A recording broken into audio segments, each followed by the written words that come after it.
Welcome to the New Legend Podcast. We're here to celebrate, as usual, vintage 4x4 culture, adventure, family, culture at large, and being a man in the 21st century.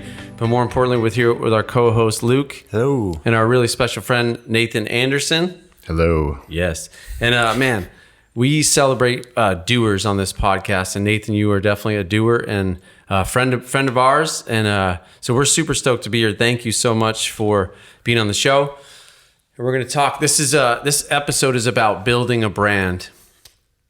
And so we're going to explore kind of the life and journey and vision of an entrepreneur. And so Nathan's doing some super cool stuff. So we're going to dig into that. And thanks for allowing us into your ultra cool design studio. Studio here. This place is rad. Yeah, my pleasure. And it's fun. I remember, I think it was like a year ago, we were upstairs in your old studio, just kind of sitting with you, and you had a bunch of prototypes. So congrats on getting the line out. Thank you. I actually think it might have been 2 years. Was it 2 years? Pushing 2 years. Okay. Yeah. So I've been down here for a year and a half. Okay, man, time flies. But before we start, we're just going to give a shout out to Kenda Tire. So as all of us in this room are people that love to adventure and just take on adventures and journeys. And so we've discovered Kenda Tires. They make some really rad rough terrains. Have you ever kind of seen that tire segment? RT. Yes. We, when we were at Overland last year, they were there. Yeah. Right? And so they have you have your traditional all terrains, then you have like you just got some new KM3s, like mud terrains. What they've done works so hard and coming out with a killer product is this rough terrain. So it's right in between a mud tire and an all terrain. So it's kind of quiet, super good traction. We've logged about 8,000 miles on ours and a super cool product. So go check out the Kenda Cleaver RT. So building a brand. Entrepreneurs have such a special role, in my opinion. There's all this news all the time of the Amazons and the Walmarts and all these Apple, all these huge companies. But really what's the life and breath of our communities is entrepreneurs and smaller businesses. And so that's kind of what we're digging into. But before we do that, we always start with a fun segment because we are about vehicles. We love vehicles. So talk about your first vehicle. My first vehicle. Of note. Vehicle of note. Okay. Oh, Yeah. you don't want to hear about the Nissan Sentra? Come Yes, on, that is of note, dude. That is of note. I mean, 16 years Keep old. going. Okay. It was, it actually, did you guys see the movie Boys in the Hood? Yeah. Do you remember the red, I think it might have been a Nissan Sentra. It had the 3-spoke rims. Yes. I pretty much had that, but mine had a ski rack because I was living in Salt Lake. And That's so rad. front wheel drive, Two-door. 4-door. Okay. Even better. Get your buddies in there. Yeah. So Luke talks a lot. Luke actually has, what year is yours? I got a 94 Nissan Sentra. Oh, do you really? SER. Nissan Sentra SER. So it's this weird, kind of sleeper sport version they did. But you still have it? I still have it, yeah. Yeah, we bought it so we went to we're still going through it. One of my cars. Or we buy these kind of janky old performance cars that we can autocross and rallycross. So is this like a sports car or old janky sports car take on the Terribles? Kind of, yeah, but we don't talk about it too much. Other than I bought a 1990 MX-6 turbo, this Mazda turbo. Oh yeah, I know what that is. That and we just kind of gutted them, so pure race car style, pretty much. So can I throw one in the? Can I throw one? Please. Okay, Can we do an Acura Legend? Yeah, those are rad. You had one? Yeah. Had? But that would be if I could take one car from back then. I think that would be it. That was my favorite. I love it. They had a phone in them. There was an option. I had a buddy with a phone in there. From Acura? Yeah. That's rad. So what did that mean? So we're going to ask you the question about what do you think about the future of driving? But first, what was it like to get, what did getting your license, what did that mean to you at the time? Chicks.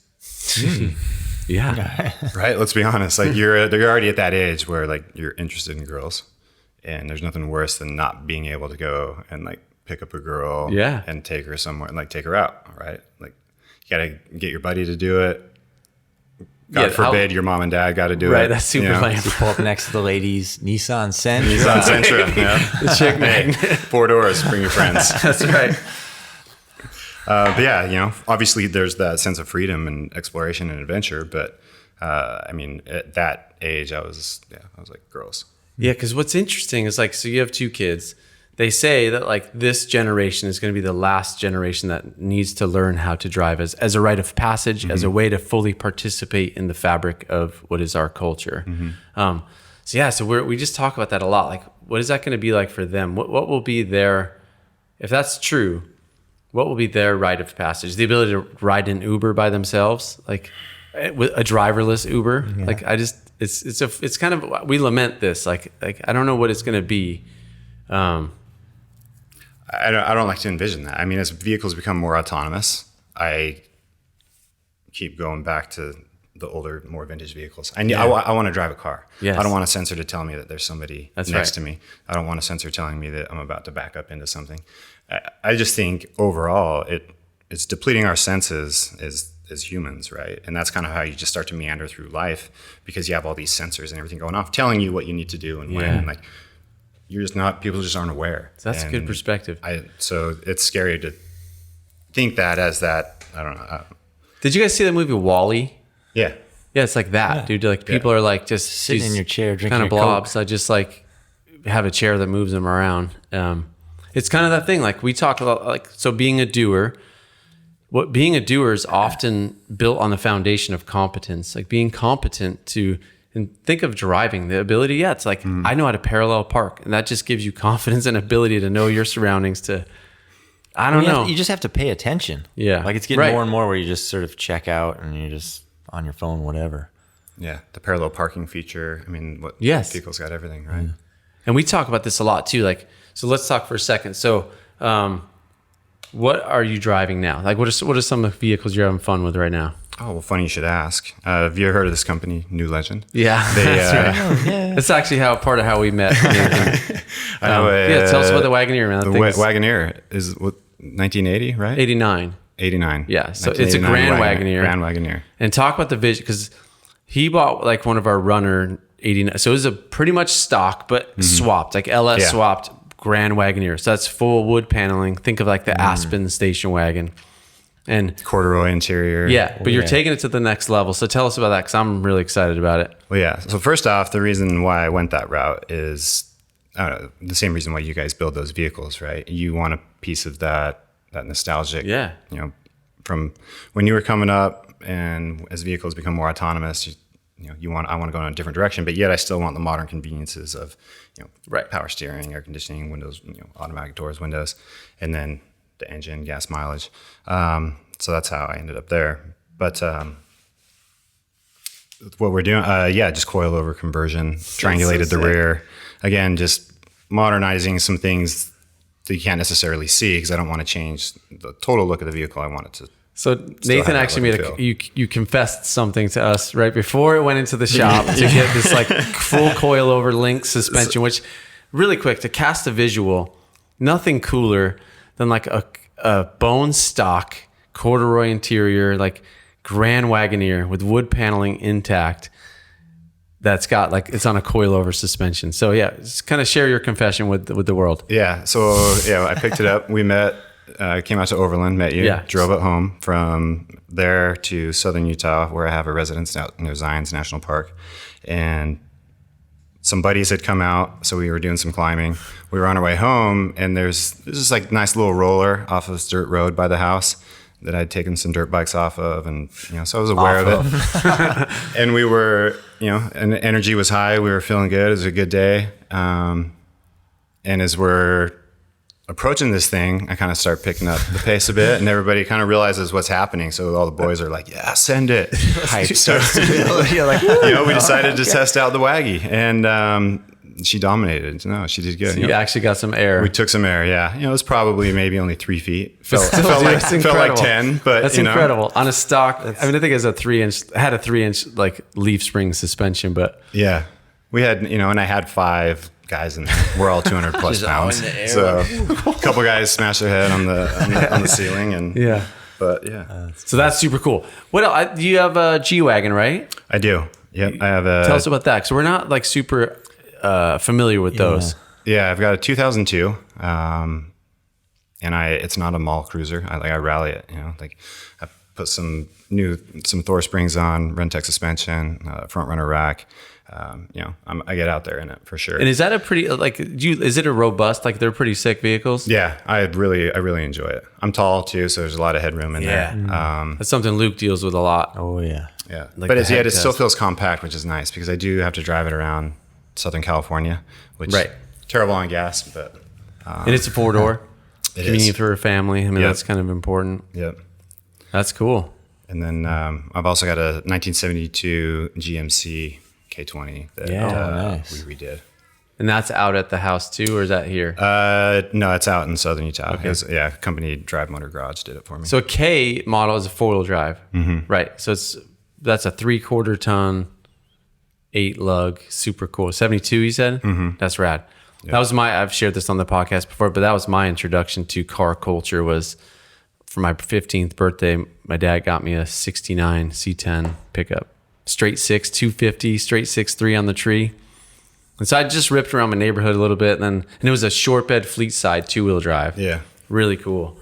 And then I eventually started buying and selling trucks, and I found like a 71 that had a big block of 402. It's designated either a 396 or 402.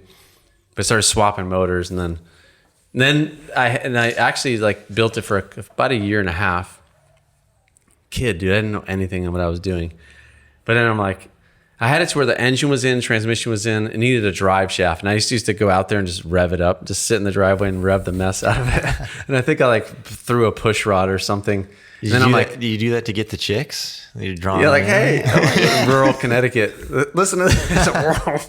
By the way, I don't think young guys are funny because you think revving your engine is appealing to the ladies. They don't care. They're like, look at this idiot. Yeah. That's so funny. To this day, I still try to impress my wife with stuff like that. And she's like, it just smells bad. What are you doing? Stop it. Okay, so let's dig into your story. Thanks for sharing that. So what inspired you? Let's kind of get a little bit of background on yourself and what inspired you to start your business. And then let's talk about your business a little bit because it's super cool. Yeah. So I spend a lot of time in the outdoors. Enjoy a lot of adventure stuff. It's just something that's been in the family, passed down from my mom, from my grandfather. Okay. So my grandfather was an inventor, so kind of have that gene. He invented spud nuts. I don't know if you know what spud nuts are. Yeah, I've heard of that. Yeah. So he was running his franchise back in the 40s, and he'd fly around in his little Cessna to manage all of his shops. And then I believe, you may have to fact check this, but I think he was the first American to take a franchise international. Wow. So kind of, that was in our blood. And I'd always been into clothing and apparel. And when I would wear things and they'd move a certain way or feel a certain way, I'd kind of look at it and analyze it and be like, So in my mind, I had this brand that I was going to start that I was never going to start. It was always that dream. Yeah. And the more time that I spent in the outdoors, the more frustrated I would get with the way certain things fit. 'Cause everything just comes off the block. It's not a one-size-fits-all world. Right. And that's how most apparel brands are. But you're talking about because there is a certain genre of clothing that is outdoor gear. Yeah. I don't know how to describe it. Yeah. I don't know. But just kind of more movement based. Yeah. So, stuff. when you go to REI and to buy clothing for the outdoors, right? I could name some brands, not that I necessarily want to, but right. I just noticed that the fit wasn't for me, right? And I couldn't find what it was that I was looking for. I'd gotten to a certain point where I needed a new challenge in life. So I left what I was doing at the time. And how many years ago is this at this point? I think we're about 4 years in. 4 years, okay. Yeah, and I just launched back in December. So it was a good 3+ years of R&D and just pounding pavement. And meeting people along the way, and that's crazy, yeah. And to get to where I'm at, it's unique. It's a unique thing because sometimes, you just for me, I dug into I was an enthusiast working on trucks, and I always have built stuff with my hands. But I had another job too, and I just thought, can I take this hobby and turn it into? But it was pretty immediate. I thought, okay, I'm going to do this. I went and worked at a shop for a year. So I knew, because I'd never been around a professional shop before. And then it's just like you sign a lease and okay, like first customer comes in. But for you, you had like that R&D, that patient, like waiting, act like aggressive patience of like, I got to design, I got to get it right, I got to set up. There's so much to do. So it's actually pretty impressive. Well, just keeping motivation through all that time of not Yeah. really having the product, having something, but just like. Did you have some lulls? Did you have some like times when, so you got the idea, you started doing stuff, and then you're like, man, I don't know if this is going to happen or not. Oh, definitely, because there's no immediate result, right? And especially, I mean, I'm a victim of it with Amazon. Like, you order something, it's there next day. Right. Mm-hmm. So first off is I had everything that I designed. I designed my first collection, and it was all about the fabrics because I wanted to produce garments that were still highly technical, that that would perform in the outdoors just as good as any other brand. But then I wanted to incorporate that more street style fashion element to it as well, without sacrificing the technicality of the garment. Yeah. And so it was always a mission of the fabric, right? Like, where can we find or create technical fabrics that still have a bit of tridimensionality and maybe look and feel and drape like a natural fiber? Because technical fabrics are very cold in nature. Right. Kind of like vehicles are these days. Yeah, right. So how can I give it that old, that feel and yet not sacrifice what it's capable of doing in the outdoors? So I would go to all these different, I would go down to the fashion district in LA. I'd go to all these different textile manufacturers there. I'd go to textile shows, and like everything I was seeing along the way, it was just like, it wasn't working. And this is just geeking out on the fabric, on This is like just the just functionality. the fabric, strictly the fabric, right? Like, I hadn't even gotten to patterns and fitting and everything. I had sketches of what I wanted to develop, and it was like, okay, what fabric can I use for this particular, like for the t-shirt, right? And after a year, I was about to shut it down because I didn't want to, if I wanted to go out and start a fashion brand, I could, no problem. That's right. Some cotton poly, Right. bang, bang, bang, crank it out, not a big deal. But I was very specific because I wanted to create something different. I wanted to affect change in the outdoor industry. Yeah. And the only way I was able to do that was to really follow through with my goal of the fabrics and the design and bringing it all together. So then I was introduced. I was out in my front yard. My neighbor had some friends over. He played ball at Stanford. One of his buddies was there that played ball at UC Davis, and we randomly started talking. It was like 8:30 in the morning, and he was like, "Oh, what do you do?" And I was like, "Yeah, man, what do I do? I'm about to shut this down. Yeah, like I've been developing this for about a year." So I told him what I was into, and he goes, "Oh, I got a friend that does something like that." And he's like, "Have you ever heard of the brand Kuiu?" And I was like, "No, I haven't." He's like, "Oh, it's a ultralight hunting brand. Like, you should go check it out." So I go inside, I pull it up, and first impression was, all right, my neighbor's friend is off. Like, this is nowhere near what I'm trying to do. This is all hunting stuff. But then I start looking at the fabrics and the transparency of everything that he had on there, where it talked about everything, because he was consumer direct as well, and the fabric sounded amazing. And so I tried to order some stuff. Everything was sold out on this site. I managed to get like a $350 rain jacket. Yeah, it was the only thing that I could buy in my size. So I ordered it. I went back outside. And he had offered, he's like, "If you want, I can get you a meeting with this guy." So I went back out. I was like, "Hey, can you get me that meeting?" He's like, "Yeah, definitely. I'll introduce you." So he introduces me to the founder of Kuiu. His name's Jason Hairston, who has recently passed. And went up to Davis, met with him, pitched him what I was into doing. And he said, "Yeah, meet me at Outdoor Retailer in 3 months." So I was like, okay. So 3 months go by. Kind of text him like, "Hey, should I still come out?" Yeah. And he's like, "Definitely meet me there." I sat. He brought me into all of his meetings, introduced me to Toray, which is the Japanese textile manufacturer I work with now, and New Yarn, which is my merino wool company, and just said, "This is Nathan. I suggest you listen to what he has to say." I told them what I was into, and they're like, "You're in." He had completed this vertical integration within these companies to where they do patterns, tech packs, and production in their factories. And they took me on as part of that process. So I went from zero resources to basically endless resources with two of the greatest textile manufacturers in the country. And think about that. Just like, I think that a lot of people can resonate with that story. Like, you're about to give up, and there's just a moment. That's all it is. Yeah. I feel like Eminem, man. If you had one shot. Mom's spaghetti. But yeah, I mean, you could have not looked up that website. Like, you know what I mean? That could have not happened. And you might have, Walter Skye wouldn't exist.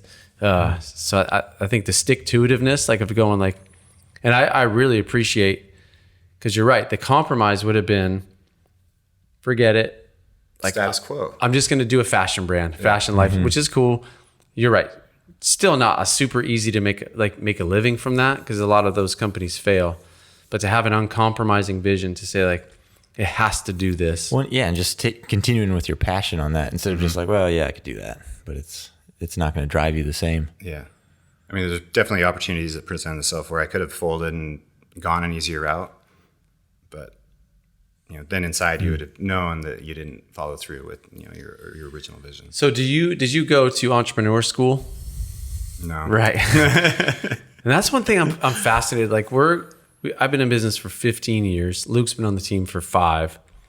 And we're still just like figuring stuff out. Like, we've got some good things going. Like, we've learned a lot. We know a lot about what we do. But as a business, outside of like meeting and having friends like you, where we go like, hey, what have you learned from your business? And like these impromptu, and I know there's organizations and stuff like that, but it's still surprising to me that in 2019, I mean, you can Google stuff, and that's like, that's a good resource, but there's still like I don't know what they would teach in an entrepreneur degree path. Cause I think just go start something and you'll learn faster than in a classroom. But so, yeah, has that been, what has like your learning curve been? What has some of that experience been? I'm definitely, I'm much more comfortable now. There's still a lot that I need to learn, but you just keep moving forward. But it's those relationships that you meet or that you establish along the way that really change how things end up. I've been lucky, so my introduction to Jason at Kuyu, like, he was a big mentor for me in the beginning. And anytime I had a question, I could call him up. That's so cool to have that. What's your experience been like with X, Y, and Z? And I mean, he was down to his business plan. I mean, he opened up everything. That's so rad. I was kind of waiting for there to be like, what's the catch? Right. And like, there never was. He just said, look, I'm so happy with my life, and like, I find so much joy in what I do. If I can share that with somebody else, it's worth it, and like, if I can see them succeed and find that joy as well, like, that's the only payment I want. That's pretty special, man. Being able that's to find awesome. somebody like that. But I've learned that if you just keep going and doing, and you say yes to these meetings, and you take these meetings that you normally wouldn't take, or you kind of put yourself out there. Do a podcast you might not normally do. do. Well, I mean, so I reached out to you about a scout. You were like, hey, I'm going to be in LA. Do you want to talk about this? And I was like, yeah, let's meet up. Yeah. And then this has evolved from there. Yeah. But there's been several occasions like that along the way. So like my first photo shoot that I did. Yeah. Okay. There's a photographer in my building. At the time, I didn't know who he was. His name's Anton Watts. Turns out he's a very famous automobile photographer. Yeah. So I meet this guy, like, we're just kind of broing out, like when we park our cars in the garage. He's like, what do you do? I was like, oh, I have a fashion brand. He's like, oh, I'd love to shoot it. I had no clue. Right. No idea. I was like, oh yeah, another photographer. Everybody's a photographer. That's right.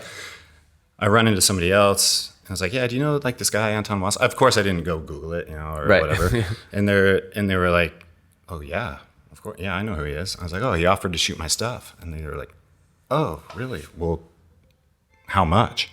And it was like the first question. I was like, well, he said he'd do it for free. Sorry, Anton, I don't want to sell you out, but yeah, that's right. And I was like, and they were like, oh, really? Well, you said yes, right? And I was like, well, no, because I don't know who he is. So then I go and look him up, and I was just like, oh, wow. Yeah. So I met him. The photography came together. He was like, hey, like, we need a good prop. We had just spoken. I was like, reached out to you. I was like, hey, do you have something out here that we could use to shoot? Your client was very generous and allowed us to use that Yes, vehicle. shout out to Patina Machine. I think that's his Instagram handle, but rad Scout. Oh, That and Scout everyone is still so nerds cool. out on that Scout. It's so cool. Everybody's like, that Scout is amazing. It's beautiful. Whose is that? Da, da, da. But like, so that's how that photo shoot came together, right? And it was just relationships that I developed along the way as I'm trying to figure out my own way with Walter Skye and the brand. And I mean, yeah, it's been nice to see the stuff hanging up here now, or to see it on people when they're walking around. But the most rewarding are these encounters and these relationships that I've established as I build it. That's right. Same here, man. That's one of the big, like, someone recently asked me, like, well, you guys have so much to do. I have 4 kids. Like, I work a lot, like a lot of people. But it's like, why would you add a podcast? And like a big part of it is just to, like, it sounds corny, but like to celebrate the people that we've met, some of the coolest people that outside of having this business opportunity. And I've learned, like reaching out to you, like, you got to just go after it and go like, hey, because sure, you can be closed off in your office and just like busy work, but getting out and meeting people. And like, we just know so many cool people. It's a pretty unique community that really we're cool. involved in, and everybody's doing unique things. So it's fun to get perspective. So it's fascinating. And that's why I'm so happy to be here and just talking about this stuff. So you mentioned Walter Skye. How did that name come to be? It's combined 2 names. My brother, who is also a partner in this venture, he's the one that came up with the idea for the name. And it's we combined my grandfather's, and we took 2 business influences, right? My grandfather, his name's Walter Allen Pelton. He was the inventor. Dropped out of high school, self-made. He helped develop Treasure Mountain Inn up in Park City, which is now a historical landmark. Just one of those guys that just did stuff. And you had a chance to know him, right? Oh yeah, absolutely. Yeah. Okay. I would, summers at his that's why I have a house in southern Utah, is because growing up, we'd spend summers at his place in Bloomington, just outside St. George. Man, that's right. Up in Flaming Gorge, I'd work with him in the summers up there, polishing rocks at his house. He had a place in Willow Creek. So polishing rocks. It's the best. It's the best hobby. He did it all, man. Yeah. And then, so Walter Allen Pelton, that's where you get Walter. And then my father's middle name is Skye, and he's the polar opposite, right? So you go to school, you get your degree. Yes. You get your MBA. Then he goes and gets his law degree, and then you work for the same company for 40 years, and then you retire. So you have this structure, certainty, like very traditional, right? And then you have the entrepreneur, and it's kind of combining those 2 business influences to get the best of both worlds. Yeah. So because again, my buddy asked me, like, you're a podcast about vintage 4x4s. Why do you talk about mentorship, or why do you talk about cultural issues? Because that's all related, man. None of us really on this earth are just single-minded people. Like, all we care about is one thing. So you brought it up. So I want to explore that, because my kids are college age, like 2 of them. Mm-hmm. And I get kind of passionate about education and the idea of competency, the assessment of competency versus having a piece of paper, which is a cultural currency, right? Mm-hmm. That degree is a cultural currency, saying like, hey, this person has gone through this process. But as we talked about with our entrepreneur school, like I started this business. I didn't have a degree. I actually finished. I got my degree recently, but in an completely unrelated field. Mm-hmm. So let's talk about the state of education. What do you think about just the kind of traditional career path of, like, you need to go to, like, kind of that tension between like your grandfather's entrepreneurship and because both are valid. Mm-hmm. There's validity in both. So what are kind of, as you have kids, so like, what are you kind of thinking about with that? Well, I have a nephew. He's finishing up high school right now, mm-hmm. right? And I think his parents want him to go to college. Very bright, has the opportunity to attend a great university. But then I recently heard that, like, there's a side of him where he wants to start his own thing. And it's like, okay, like, how do I argue against that? Because, right. I mean, granted, yes, I went to school, I graduated. but I guess had I known what I wanted to do at that point, maybe I would have bypassed that part. But then when I look at my nephew's situation, I just don't feel like if it's financially attainable to you and it's not going to put you in a crap load of debt. That's right. That's huge. Or, you're able to get grants or whatever it may be. There's opportunities are going to arise from that. You're going to meet people along the way. You're going to learn things that you didn't know before, which could then lead to other things where, maybe you leave school early and you go and pursue what it is. So it's like, unless you have something very vivid and like this is your life's passion and you know what you're going to go do, right? I think you should go to school. Yeah. I think it's a good place to start. Meaning without like incurring a ton of debt. Yeah. Yeah, because that's just I know a lot of people, they don't know what they want to do so far that they're like every semester they're jumping around to a different major and then they're 4 years into it and they're like, well, I still don't really know what I want to do, and they haven't. Yeah. It's just been. I know so many people that like go get a 4-year degree. Now, again, some take the approach. Okay, now I have $80,000 of debt, and then they go, I have a basic business degree or a liberal arts degree, but now I'm going to become a nurse. So I'm going to go to a nursing program for 18 months and then actually go get a job. And then you go like, and I know like you can't live your life like always looking back, but just for my kids, my oldest son, Isaac, he wanted to be an industrial designer. So he knew it. I want to be in industrial design. That particular field, you really do need a degree. You need a degree. You need a pathway of connections, of discipline to learn CAD, to learn principles of design. I get it. But my daughter, Lily, if you're ever listening to this, like, I don't know. Don't be mad at me. But Lily, so she wants to be in marketing. And so I'm like, I tried to win this battle with her. I'm like, Lil, okay, you can go to 4-year degree. You can totally do that, and we'll support you through that. But I'm like, but what if this? Like, what if you go take some core marketing classes, because those are good. Learning is good. But instead, let's take 2 years and let's do 3 or 4 targeted apprenticeships, like internships that are based on learning. So I'll use the contacts I have. We'll send you out to there, send you out to here, and say like, hey, I'm doing this as education. So what can I do to hustle? And you don't have to pay me. And then go to some marketing seminars, go to some business meetings, go to some meetups, like of just go anywhere that you're interested in. We'll create a pathway. You go do it and see if I guarantee you'll come out ahead, because you'll be in real world experience. Then if you go, that was awesome, I love marketing, I'm going to finish my degree. But she didn't buy it. She didn't do it.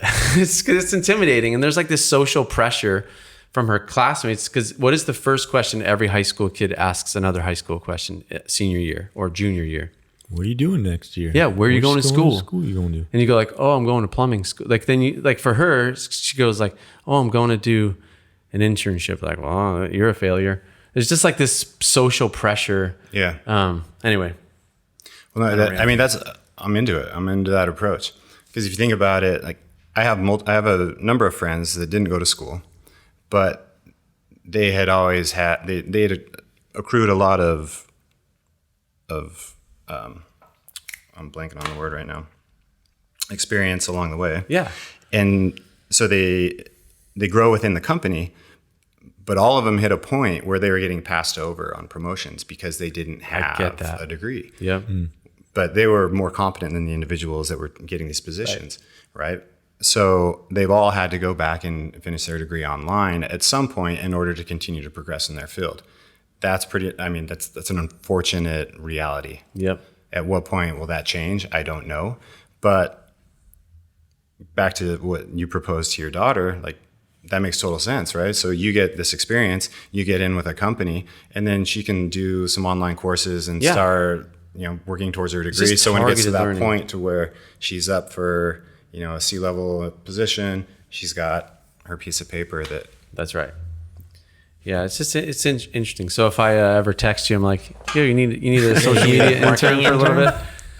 But she's meeting me halfway. She's great. She works for New Legend. She runs a lot of our social, which she's awesome. And but she also is doing some internships this summer. So I'm proud of her, and she's making it work for her. Okay, so What is the difference? And so you're a newer entrepreneur, 4 years in. I consider myself a kind of like mid-season entrepreneur.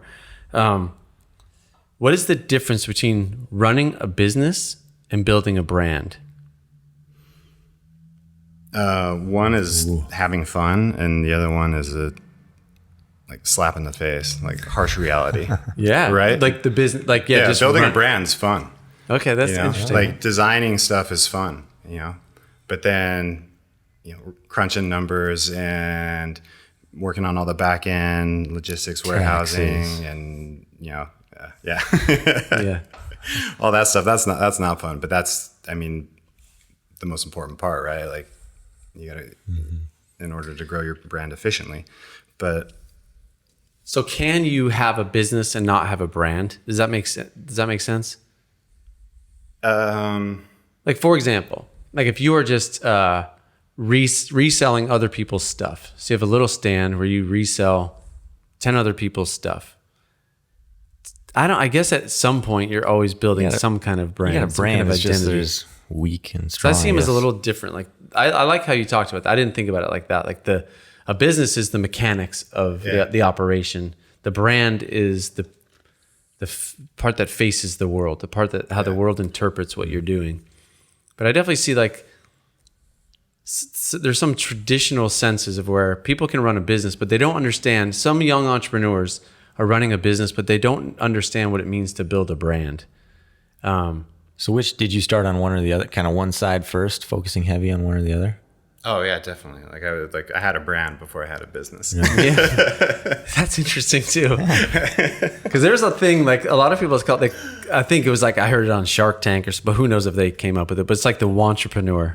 Oh yeah. Like you want to be an entrepreneur, you want to move and shake and do stuff, but it's like don't really necessarily have something. Yeah, I guess, but it's just because it is like I like what you said. Like the slap in the face. Like running a business is hard, man. Yeah. Like some people think it's easy. So like it's easy to see this on the thing and go, "Well, that must have been like no problem." Like, I you can made do a that. T-shirt, right? Yeah. Like my merino wool T-shirt has been the most difficult thing to develop out of everything that I've done thus far. It's taken the longest, and just because the way that I'm using 105 gram weight merino wool, which is very lightweight, which is very difficult to cut and sew and work with because of the thread tension and the twerking, and after you wash it and dry it, and the way that it responds.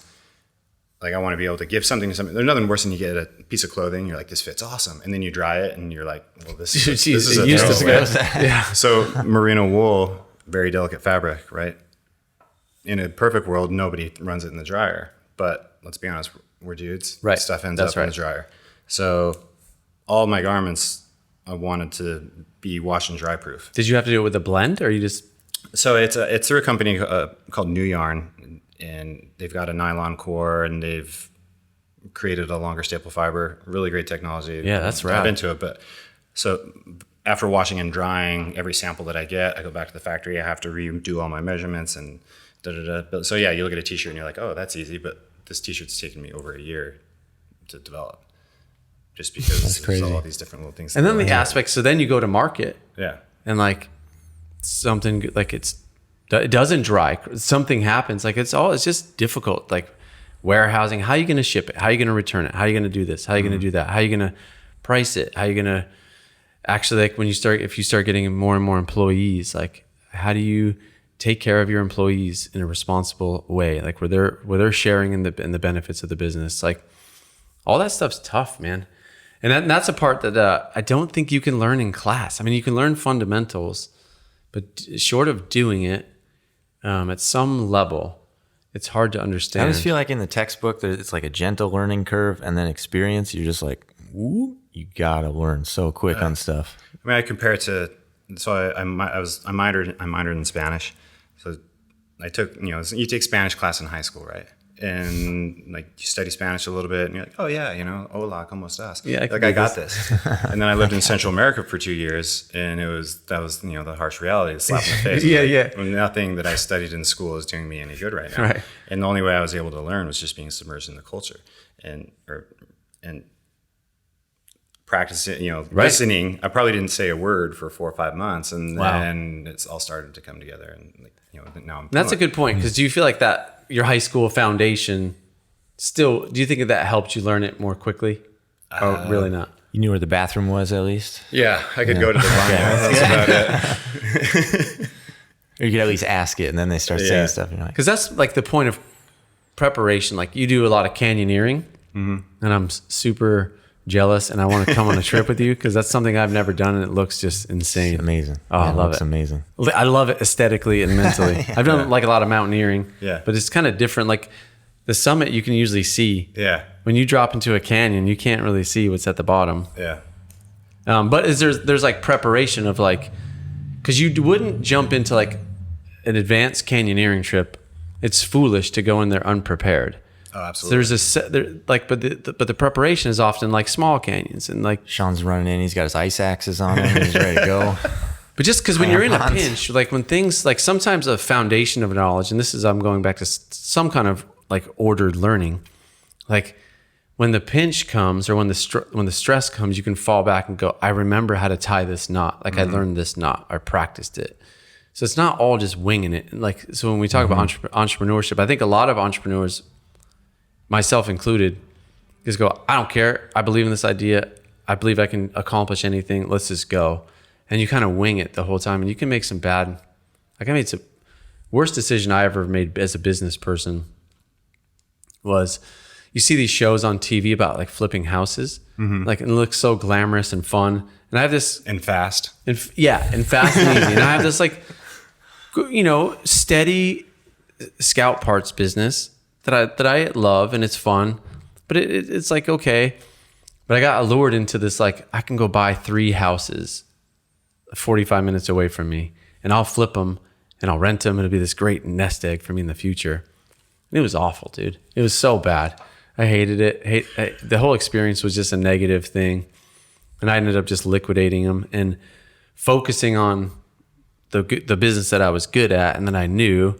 And since then, we've honestly had like such exponential growth and success. So staying focused and not just winging it. And the sad thing is, in retrospect, my wife was like, are you sure you want to do this? Are you sure we should do this? And I'm like, yeah, of course. It's gonna be great. You'll see. Oh man. So Heather, you were right. I apologize. But I just found actually in that moment, because I think entrepreneurs, I wonder if you struggle with this. Like, it's so easy to get distracted. I mean, some may say this podcast is a distraction. I feel like it fits in. It's something that sometimes you have to pursue distractions, right? For sure. But so how do you stay focused? So I learned early. So when I finally got in with Torre, and I was cranking out like my first collection, because I'm consumer direct, I don't have to meet specific deadlines for the brick and mortars. I don't have to put out a spring collection or a fall collection. So I was just producing and developing things. Cool. As like when they were done, they were done. When we had the right fabric, and after I had done significant field testing and I felt like everything performed as it needed to, then I would put it into production. What the problem I had in the beginning was that I was so excited that I was like, okay, I'll start this one. I'll start this one. I'll start this one. I had like 6 or 7 garments going at the same time, and ultimately, like, it delayed all of them because I would lose focus, right? I had spread myself too thin. And I mean, that's not many garments for, a bigger company. But it's pretty much you designing, testing, ensuring quality, just everything. Yeah. So like I bounced some stuff off my brother. He's still working his full-time job and waiting for, was waiting for Walter Skye to turn the corner or to turn on and start, making money. Right. So he could come over full-time. So yeah, it was just me for, the first 3 years, just hammering away. And but yeah, I definitely was spread myself too thin. So even within your own structure. Within my own structure. Yes, that's interesting. Mm-hmm. That's great advice. Yeah. So to just get your kind of staples totally dialed. Mm-hmm. then you can start going, oh, I want to do this other jacket and this other hat and this other whatever. So were you lucky enough to recognize that, or you just were grinding it out and then you went, okay, I shouldn't do that again? Yeah, I shouldn't do that again. That's funny. At that point, you're too deep, and it's like the only way out is digging the hole until you come out the other side. So that's funny. I mean, like, luckily it worked out. Like, it's never been, it wasn't anything that like put the company at risk. It just delayed, it just delayed things. Delayed, right? By a year or so. Okay, so what do you have? Any fun adventures planned for this summer, or? We get a. What's great is, I'm sure you're aware, is creating your content. Mm-hmm. You got to do rad stuff. I look at your guys' stuff and I'm envious and I'm jealous, and so when I go on my trips with my friends, I can kind of turn that into a business trip, and we get some shots in. But as far as trips right now, all I really have outside of a couple photo shoots is doing some camping with the family in Lake Powell for a week in late July. So that'll be fun. So real quick, because I know we're running out of time, but this is very important to me.